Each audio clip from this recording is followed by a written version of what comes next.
আসসালামু আলাইকুম রহমতুল্লাহি ওবরকাতুহু। সম্মানিত দর্শক, শেখ হাসিনাকে নিয়ে বেশ কয়েকটি পিলে চমকানো খবর এই মুহূর্তে ইন্টারনেটে বিভিন্নভাবে প্রচারিত হচ্ছে।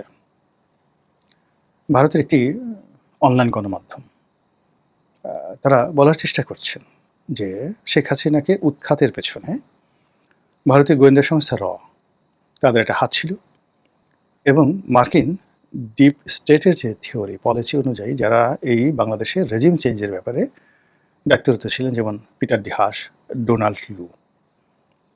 তো এই পিটার ডি হাস এবং ডোনাল্ড লু তাদের সঙ্গে বাংলাদেশের অনেকগুলো এনজিও, অনেকগুলো সংবাদপত্র মালিক, সম্পাদক, সাংবাদিক, এরপরে অনেকগুলো থিঙ্ক ট্যাঙ্ক, অনেকগুলো বুদ্ধিজীবী, তারা কম্বাইন্ডলি কাজ করেছে।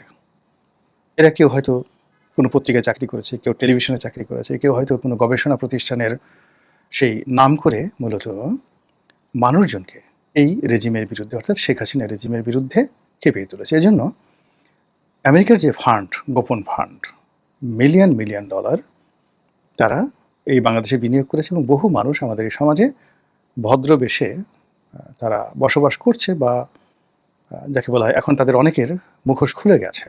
কিন্তু তারা যে অনেকে রয়্যাল এজেন্ট ছিল, অনেকে যে আমেরিকার এজেন্ট রূপে সরকারের বিরুদ্ধে, সরকার পরিবর্তনের জন্য তারা কাজ করেছে, এটা এখন বাংলাদেশে মোটামুটি ওপেন সিক্রেট, এবং এটা ভারতের পত্রপত্রিকা প্রকাশ করে দিয়েছে। এ গেল এক।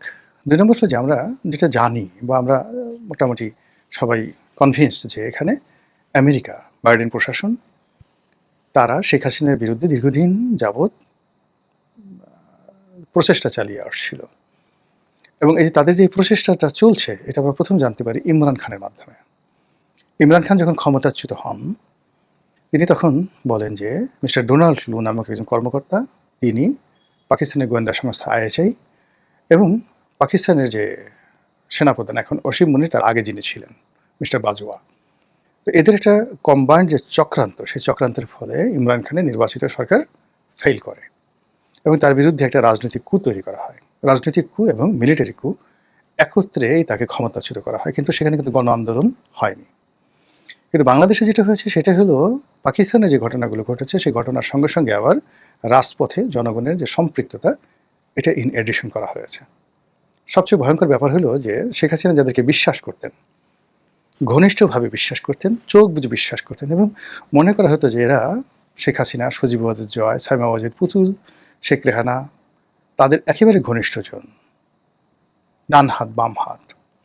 এই সমস্ত লোক যে বিএনপির সাথে যোগাযোগ রাখত, এই সমস্ত লোকজন যে আমেরিকার সাথে যোগাযোগ রক্ষা করতো, এই সমস্ত লোকজন যে যাকে বলা হয় শেখ হাসিনার পতনের জন্য শেষ মুহূর্ত পর্যন্ত তারা ছিল, এবং যাদের নাম আসছে একের বাই নেম ভারতীয় পত্রিকা, যাদের নাম আসছে প্রমাণ সহ, এটা রীতিমতো রাজনীতির ইতিহাস পাল্টে যাবে।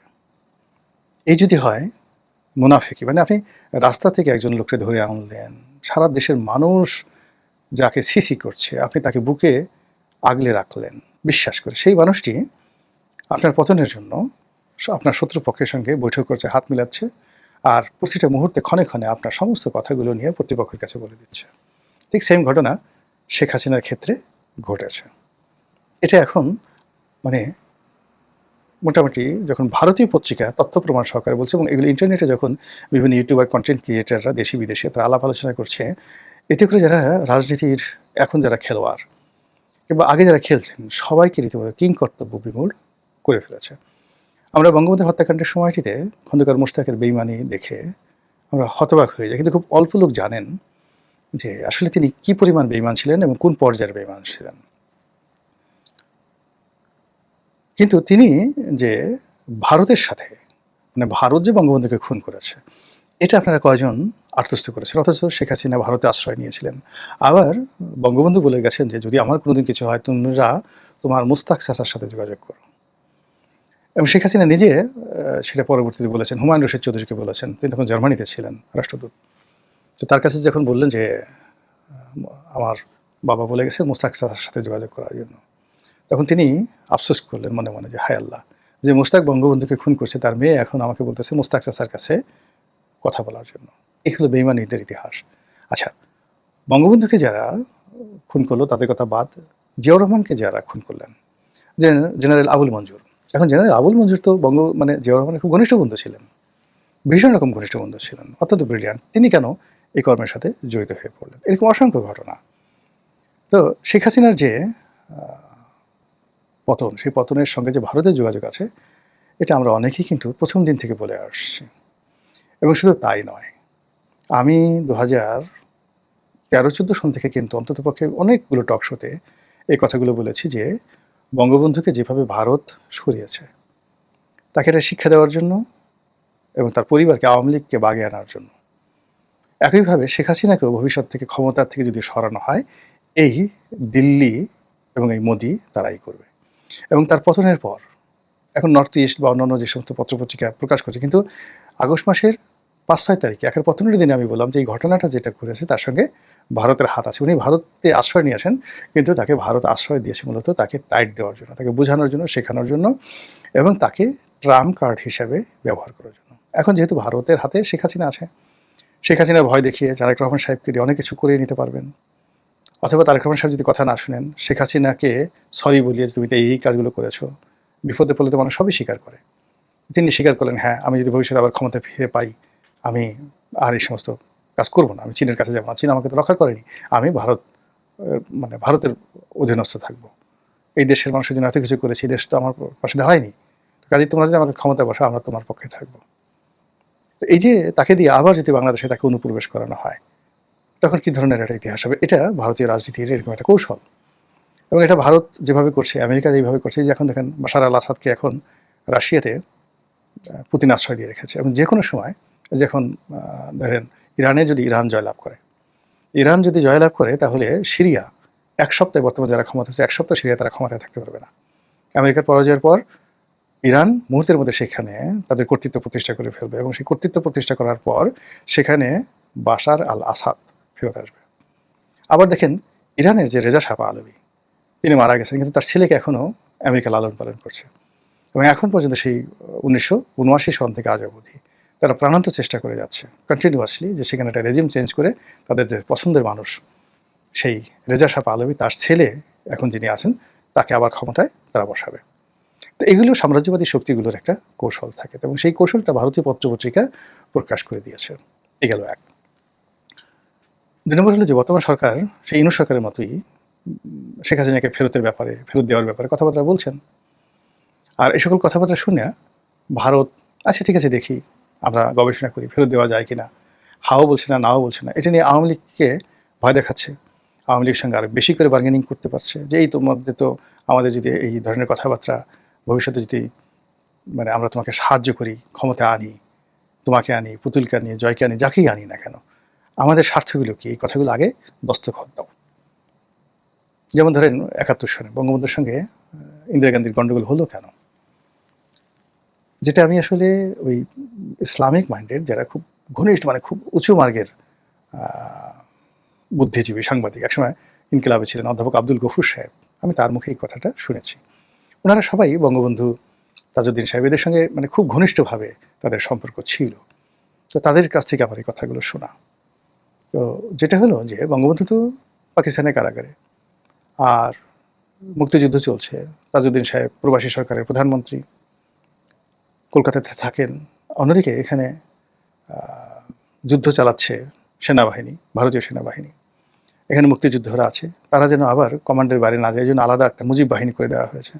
মুজিব বাহিনীকে আবার কন্ট্রোল করার জন্য সর্বহারা পূর্ব সিরাজ শিকদারের নেতৃত্বে পূর্ব বাংলা সর্বহারা পার্টি করে দেওয়া হয়েছে। এরকম নানা গ্রুপ।